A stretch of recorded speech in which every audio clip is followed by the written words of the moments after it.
Dans nos dernières vidéos sur les lecteurs réseau Hi-Fi, on vous a présenté des produits qui ont tous un écran façade. Je pense au tout nouveau Node Icon de chez Bluesound. Chez Cambridge, on a le CXN100. Et puis bien sûr, chez Eversolo, Mélanie, nous avons toute la série A6, A8 et A10 avec un bel écran tactile en façade. Et aujourd'hui, Mélanie, on avait envie de vous présenter une gamme de lecteurs réseau très sobre, très compacte chez l'allemand Lindemann. Alors là, comme vous pouvez le constater, chez l'allemand Lindemann Audio, la gamme Lime Tree, c'est pas d'écran façade, mais la part belle a une conception sans compromis et sans fioritures.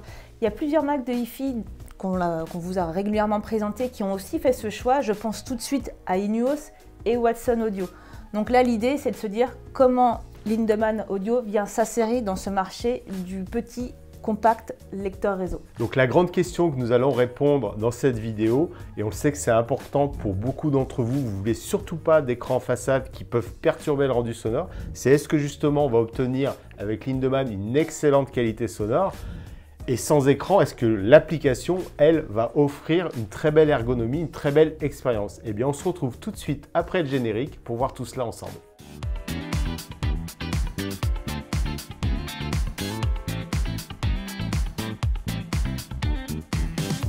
Cette vidéo vous est proposée par laboutiquederic.com, votre référence en solutions Hi-Fi et audio-vidéo connectées. Depuis plus de 15 ans, nous sélectionnons avec soin des produits Hi-Fi pour vous offrir la meilleure expérience d'écoute, testée et approuvée par notre équipe de passionnés.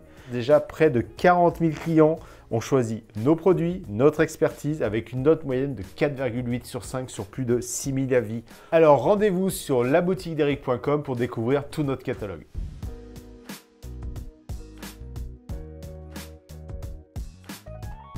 Mélanie, nous, dans notre recherche de produits justement lecteurs réseau très compacts, très sobres, on vient de faire rentrer la marque allemande Lindemann, qui pour autant n'est pas une marque très récente.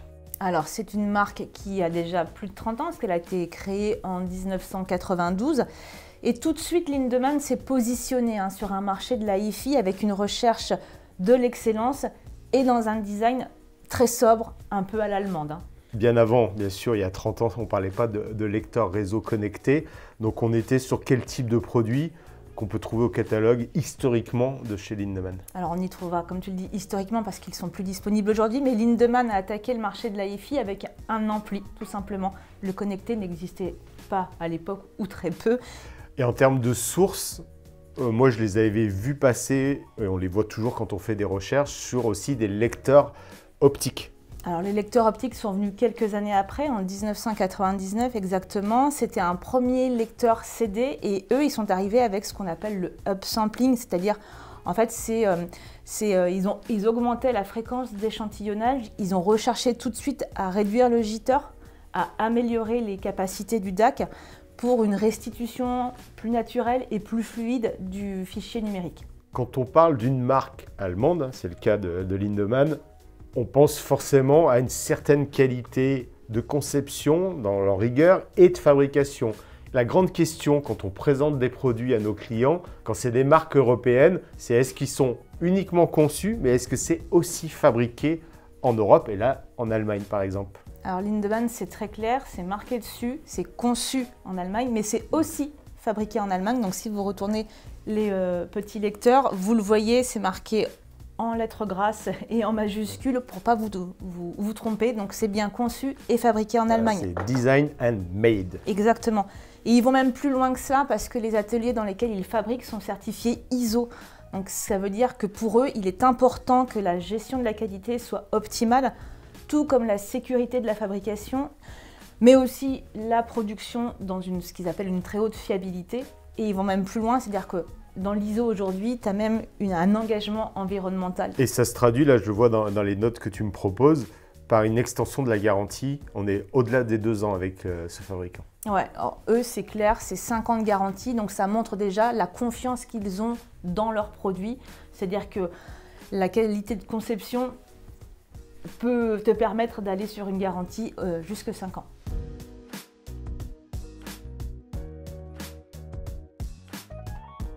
Chez Lindemann, on a fait le choix de rentrer toute une gamme Est-ce que tu peux nous en présenter? Là, aujourd'hui, on va surtout parler du lecteur réseau. Il y a avec nous sur le plateau son frère jumeau, le streamer. Est-ce que tu peux dérouler toute la gamme qu'on aura et qu'on a déjà sur la boutique d'Eric.com? Alors sur la boutique d'Eric.com, on aura 3 gammes. Donc la gamme Lime Tree, qui veut dire tilleul en anglais. Là, c'est vraiment les petits lecteurs réseau et streamers compacts. C'est ce qui est le plus efficace, on va dire. C'est design, c'est discret. Bah oui, c'est vraiment compact parce que même mon smartphone est plus grand. Il est plus grand. Il est plus grand. Donc en façade, tu as juste les indications d'échantillonnage et le bouton on-off. À l'arrière, une connectique ultra simple. Le lecteur réseau, c'est exclusivement du RCA. Le streamer, c'est du coax et de l'optique. Donc voilà, c'est petit, mais c'est efficace. Donc ça, c'est la gamme Lime Tree. On va rester dans le côté forêt, nature, avec une gamme de lecteurs qui, eux, sont déjà au catalogue. Si ça vous intéresse, notamment qu'on étende tous nos tests à la gamme, n'hésitez vraiment pas à le faire dans les commentaires. Ça sera avec grand plaisir qu'on répondra et qu'on créera une nouvelle vidéo sur cette marque.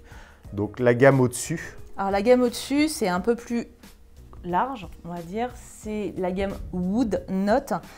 Donc là, c'est une gamme qui est très récente puisqu'elle est apparue il y a 3 ou 4 mois seulement. On est sur un milieu de gamme. Là, tu as 2 choix. C'est un ampli connecté ou un lecteur réseau avec DAC intégré, châssis en aluminium et façade en bois. Donc il y a une petite recherche quand même design naturel sur ce type de produit. Mélanie, comme on parle de gamme, d'effet de gamme, ça se traduit toujours par les prix.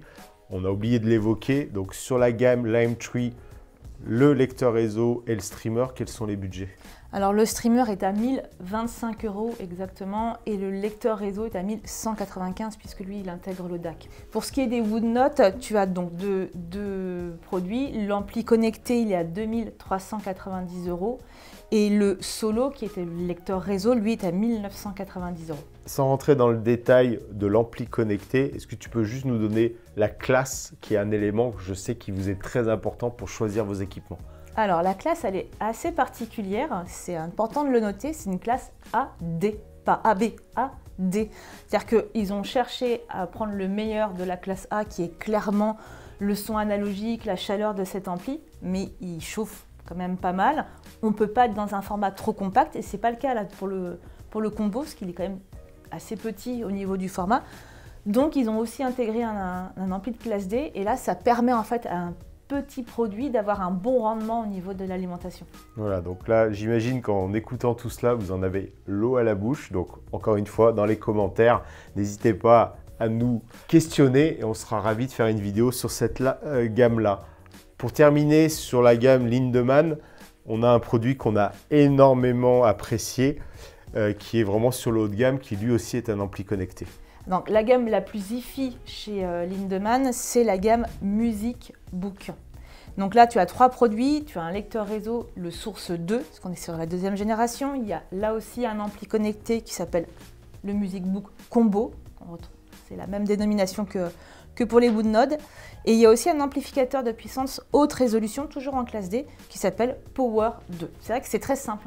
Lindemann n'a pas cherché à compliquer les choses. Oui, alors c'est très simple, mais avec des noms qui sont un peu particuliers. Voilà. Pour résumer, les lecteurs très compacts Lime Tree, la nouvelle gamme Wood Note et le très haut de gamme est sur l'appellation Music Book. Ce qu'on pourra remercier, c'est que pour une fois, les Allemands ne nous mettent pas des noms de produits très complexes. On est vraiment sur des nominations anglophones qui sont très faciles à retenir cette fois-ci.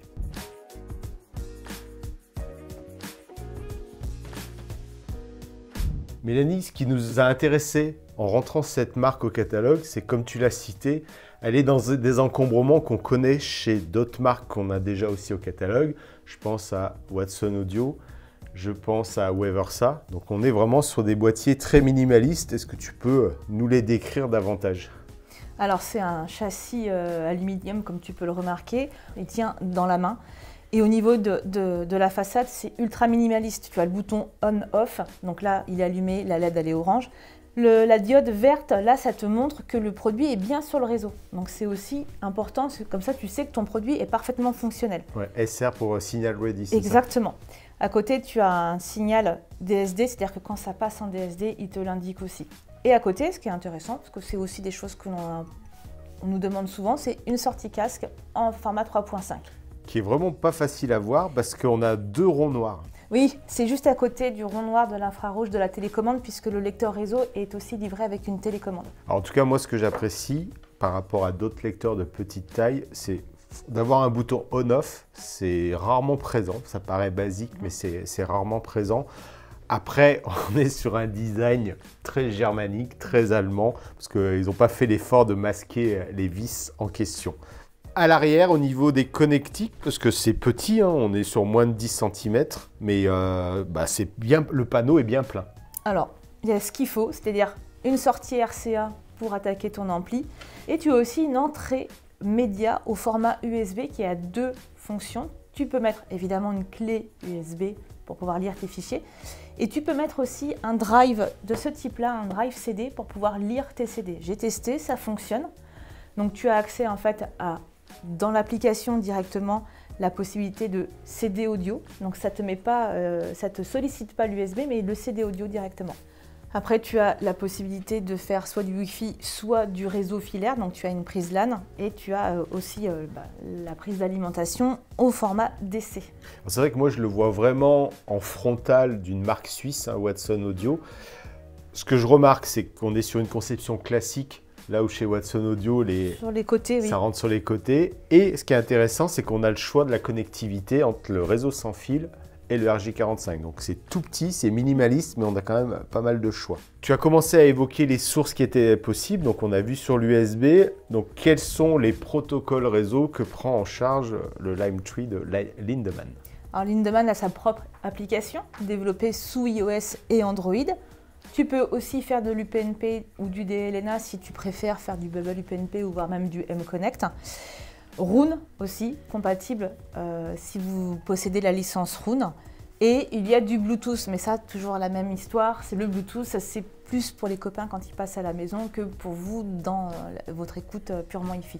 On le sait aussi dans nos vidéos, ce que vous appréciez, c'est qu'on vous fasse la liste des protocoles ou des fonctions qui ne sont pas disponibles. Donc de ce côté-là, en termes de réception audio, quels sont les deux protocoles qui sont absents du produit? Alors sont absents l'AirPlay, AirPlay 1 et 2 et le Chromecast. Donc ce qui veut dire qu'aujourd'hui, tu as parlé qu'il y a une application dédiée. Donc quelles sont mes sources dématérialisées qui me sont accessibles à la fois en termes de plateforme musicale et de possibilité de lire des fichiers audio? Lindemann est compatible avec Spotify Connect, Tidal aussi bien en natif dans l'application que en Tidal Connect. Deezer et Qobuz se retrouvent aussi disponibles directement dans l'application. Ce qui fait que là encore, je fais le parallèle avec les marques qu'on citait tout à l'heure, c'est quand même assez large. Ouais. Parce que pour moi, la seule qui manque, c'est de manière très classique Apple Music, et on sait pourquoi aujourd'hui, il y a des accords très forts avec certaines marques. Alors c'est vrai que ça nous est souvent très demandé dans les vidéos, c'est YouTube Music. Là franchement, on n'a pas d'explication. On ne sait pas si c'est les marques qui considèrent qu'il y a très peu d'abonnés, ou si c'est Google qui ne fait pas de démarche pour aller séduire les marques. Donc en tout cas, on a les 4 principaux qui sont présents. Au niveau des fichiers audio, de quelle manière on va pouvoir aller les lire, les piocher? Où est-ce qu'on les met? Alors les fichiers audio, tu peux les avoir de stocker aussi bien sur une clé USB. Donc là, comme on l'a évoqué tout à l'heure, tu attaques directement sur l'entrée USB. Ou alors tu peux aussi les avoir sur un NAS en réseau ou sur ton ordinateur. Et Lindemann est compatible UPnP DLNA, mais aussi SMB. Donc ton NAS Synology ou ton ordinateur sont visibles directement sur l'application. Quel que soit l'environnement, que ce soit du Windows, du macOS, on sera tranquille, on choisira. Quand on parle de SMB, c'est, vous savez, le fameux partage de fichiers. Vous partagez votre fichier musical, directement dans l'application Lindemann, vous allez voir tout le contenu. Tu parles de clé USB, mais bien entendu, disques durs et notamment les disques SSD seront disponibles. Est-ce que les radios Internet existent chez Lindemann? Alors oui, tu as accès aux radios Internet directement dans l'application. Donc ce n'est pas géré ni par VTuner ni par TuneIn. C'est Lindemann qui gère sa propre gestion, on va dire, des radios. Je souligne, le groupe Radio France apparaît bien dans cette application aussi. Parce que tu la vois avec FIP, mais elle est manquante sur certaines applications comme BlueOS ou EOS qui n'ont plus accès à Radio France.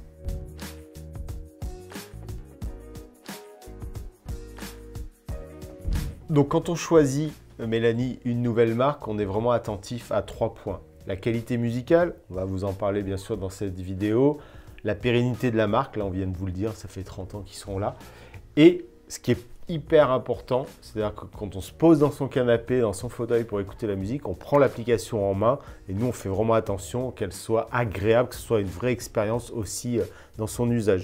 Est-ce que tu peux me présenter l'application et faire le tour du propriétaire, on va dire? Alors, c'est une application qui est extrêmement intuitive et simple à utiliser. Alors je souligne aussi, elle est écrite en gros caractères, c'est-à-dire que tu n'as pas obligatoirement besoin de lunettes pour voir ce qui est écrit dessus. Le contraste est bon, c'est jaune et noir. Donc à chaque fois que tu es sur une source et que tu la sélectionnes, elle passe en jaune. Donc tu as accès aux radios, aux podcasts, aux abonnements de streaming, que tu peux même mettre en favori. Oui, c'est-à-dire que là, je vois qu'on a Tidal, Deezer, Spotify, parce que nous, forcément, à la boutique d'Eric.com, pour tester complètement et vous faire des démos, on a toutes les plateformes. Mais si je suis uniquement abonné Tidal, j'ai que celui-ci qui apparaît évidemment, dans mon menu de la barre voilà, horizontale au-dessus. Et après, tu peux faire des recherches dans les abonnements de musique avec aussi bien tes nouveautés, tes playlists, ton flow. Enfin voilà, tu retrouves en fait tout ce que ton abonnement de musique te propose directement disponible dans l'application. Sur la barre horizontale de menu, je vois entrée locale. Ouais, donc dans les entrées locales, c'est soit l'accès au réseau UPnP, soit l'USB ici sollicité, éventuellement le Bluetooth. Donc comme je le disais tout à l'heure, quand tu branches un drive CD, là il y a une nouvelle entrée qui apparaît qui est CD audio. C'est pas dans l'USB qu'il sera mentionné. C'est vrai que moi je trouve le nom particulier. Entrée locale, je m'attendais à que ce qu'on allait brancher sur l'appareil physiquement, comme tu viens de le dire en USB. Mais c'est aussi ce qui n'est pas plateforme de streaming. Exactement. Donc c'est là qu'on va adresser notre NAS Synology, notre ordinateur par le réseau local. D'où la dénomination. Je vois que c'est là qu'on activerait le Bluetooth, c'est ça? Le Bluetooth aussi. En fait, c'est tout ce qui est dans ta maison. Je pense que c'est comme ça qu'ils l'ont réfléchi. Au niveau des paramètres, comme on est sur un produit sobre, est-ce qu'il n'y en a pas du tout de réglable ou est-ce qu'on a accès à quelques fonctions tout de même? Alors dans les paramètres, dans l'application, tu peux accéder à une balance droite-gauche. Et ça, c'est intéressant parce qu'on n'a pas tous la même pièce. Elles ne sont pas obligatoirement équilibrées entre la droite et la gauche sur les enceintes. Donc ça te permet en fait de pouvoir gérer au mieux ta gestion de scène sonore. Alors c'est une très bonne idée parce que déjà sur un si petit lecteur on ne s'attend pas à ça et on le voit de plus en plus sur les amplis modernes, de plus en plus on n'a pas ce réglage là. Il y a Marantz qui a sorti toute une série où on a le bon vieux potentiomètre, mais sur énormément d'amplis on est vraiment coincé là-dessus et s'il faut prendre une licence Roon juste pour gérer ça, c'est un peu dommage. Donc ça effectivement c'est un gros point très positif. Alors sur ce modèle-là, comme je te le disais tout à l'heure, il y a une sortie casque 3.5 et tu peux gérer en fait ton niveau de sortie, soit en faible, soit en élevé. Donc tu peux gérer ton gain là-dessus.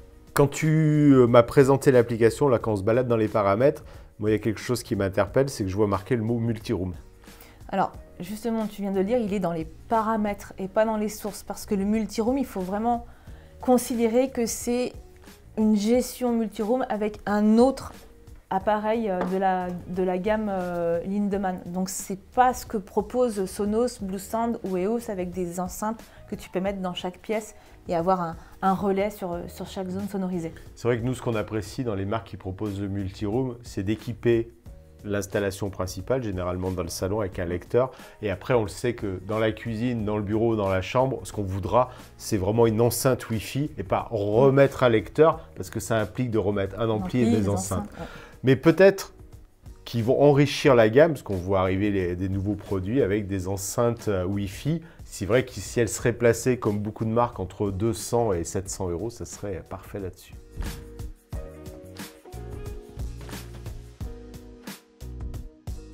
Ce qu'on disait, Mélanie, en introduction, c'est qu'un boîtier compact très sobre comme cela, il est très recherché par les personnes qui ont une vraie attente sur la musicalité. Donc, qu'est-ce qu'ont donné tes écoutes du lecteur réseau? Alors, ce lecteur réseau, je l'ai testé sur 3 types de morceaux, sur de la chanson française avec Bashung, sur du blues avec Miles Davis, je suis allée au plus simple, et sur un groupe que j'aime bien, c'est Dire Straits, où il y a énormément de précision, aussi bien chez Dire Straits que chez Miles Davis et même chez Bashung, parce qu'il y a beaucoup d'instruments et tout doit être parfaitement bien positionné. Et donc, quelle configuration Wi-Fi tu avais? Parce que forcément, il faut un ampli et des enceintes avec un tel lecteur réseau Wi-Fi. Alors je l'ai fait sur 2 configurations hi-fi, j'en ai fait une à la maison et une ici au showroom.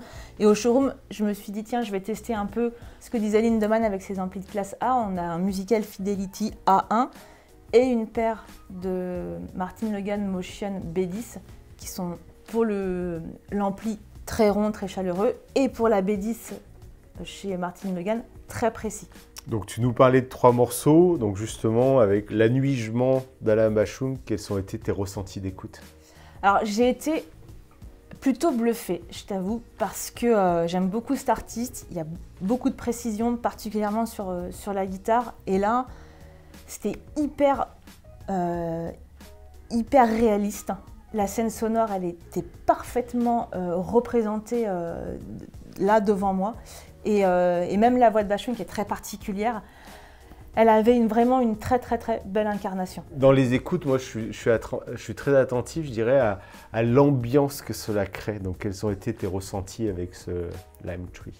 J'ai trouvé que c'était très aéré et très circulant, où chaque instrument était bien positionné dans la scène sonore et que la voix de Bashung, elle n'était pas en retrait, elle était vraiment là dans la pièce. Alors tout à l'heure, tu nous disais que tu avais fait aussi ces écoutes sur 2 configurations.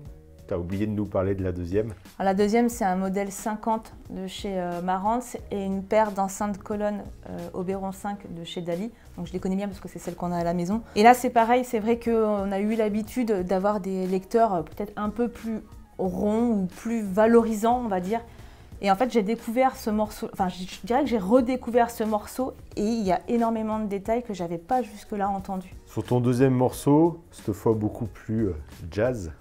Alors c'est un morceau que je connais un peu moins, puisque je l'écoute peut-être un peu moins souvent, mais je me suis dit tiens, je vais me mettre dans une situation de morceau que je connais pas et que je veux vraiment découvrir. Les instruments à cordes, la basse, la contrebasse, il y a un vrai vibrato, c'est bien pincé et même au niveau de l'archet, je trouve que ça vibre parfaitement bien. Et là, on parle de So What de Miles Davis. Exactement. Et pour terminer sur ces écoutes, un morceau que je pense que tout le monde connaît de Dire Straits.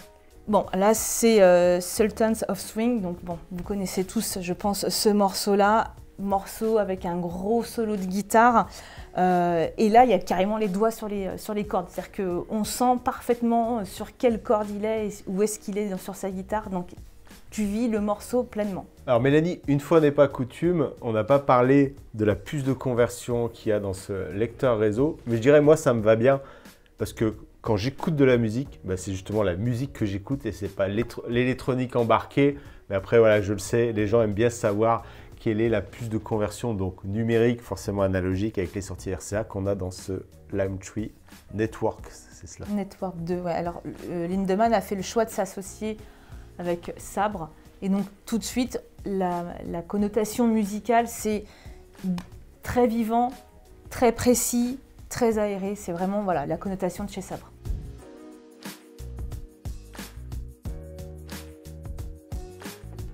Forcément, on le sait, quand vous découvrez dans les vidéos des nouvelles marques, vous avez envie aussi de vous rattacher à des marques soit dont on vous a parlé, soit qui sont très connues. Si je prends par exemple la marque Lindemann, Eversolo et Ineos, comment tu situes et pour qui tu conseillerais tel lecteur par rapport à tel autre?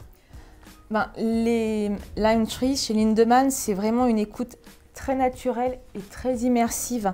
C'est-à-dire que si tu cherches un son plutôt équilibré, neutre, sans coloration et avec une certaine fluidité, c'est vraiment la marque que je te conseillerais. Voilà, sans exagération. Non, ça n'exagère pas. C'est parfait pour du classique, c'est parfait pour du jazz, même du rock où il y a une certaine recherche de précision et de transparence. Lindemann se comporte parfaitement bien avec ses styles musicaux. On parlait du DAC, c'est du sabre. On a une marque qui est très appréciée aujourd'hui et qui embarque du sabre, c'est les DMP A6. La génération 2 maintenant, ils n'ont pas changé cela là-dessus. On est aussi sur du sabre. Mais pour autant, comme on le dit souvent, la puce ne fait pas tout. Il y a un parti pris, une implémentation qui est faite par la marque. Donc comment tu placerais le A6 Gen 2 par rapport à ce Lime Tree de chez Lindemann? Alors le Gen 2 DMP A6, c'est une écoute qui est quand même plus dynamique, un petit peu plus péchue quand même, avec une certaine modernité, on va dire. Donc là, c'est pour le pop, le hip-hop, ou même de la variété. C'est détaillé, mais ça va booster un petit peu plus tes aigus et un peu plus tes graves. C'est-à-dire que voilà, ça sera plus démonstratif au niveau du style musical. Et après, moi, la troisième marque que j'évoquais, et qui pour moi, j'ai vraiment envie de les comparer parce que musicalement, Ineos, c'est un vrai coup de cœur. Et quand tu me présentes l'application de chez Lindemann, je trouve voilà, son efficacité, sa simplicité me fait beaucoup penser à l'application que j'aime énormément chez Ineos. Donc, comment on positionne ce Network 2 de chez Lindemann par rapport au Pulse Mini de chez Ineos? Alors le Pulse Mini, ce sera plus organique, on va dire, et peut-être plus adouci. C'est-à-dire un peu moins de précision, mais une plus grande fluidité naturelle de la scène sonore. Donc c'est vrai que j'aime bien le Pulse Mini pour des écoutes de type un peu plus Norah Jones, Ayo, voire même Leonard Cohen, donc là où il y a vraiment une mise en avant de la voix, plus que de la scène sonore, du détail des instruments. Donc aujourd'hui, Mélanie, en 2025, on le voit, hein, les nouveaux lecteurs font vraiment gérer la course aux fonctions au plus grand écran, à l'écran tactile, à de nombreuses fonctions de ripage CD, de stockage interne, etc. Donc ce qui nous a plu, c'est aussi de vous proposer un lecteur, lui, qui est très compact, très minimaliste, excellemment bien placé, hein, parce qu'on est sous les 1200 €. Et la grande question donc on voulait répondre avec cette vidéo, c'est est-ce qu'il rivalise justement avec les meilleurs lecteurs réseau hi-fi? Lindemann, tu le vois par le format, c'est ultra minimaliste. Ils n'ont pas voulu, même dans leur qualité musicale ou la proposition musicale, en faire des tonnes ou en tout cas surfaire le morceau que tu connais. Donc là, clairement, c'est neutralité, transparence et la coloration des fichiers que tu vas écouter, ce sera ton ampli et tes enceintes qui vont les donner. Donc si on devait conclure en un mot, il n'y a pas d'artifice sur le design et pas d'artifice sur la musicalité. On vit sa musique grâce à Lindemann. Vous regardez peut-être cette vidéo parce que vous cherchez le lecteur réseau idéal pour vous et pour votre budget.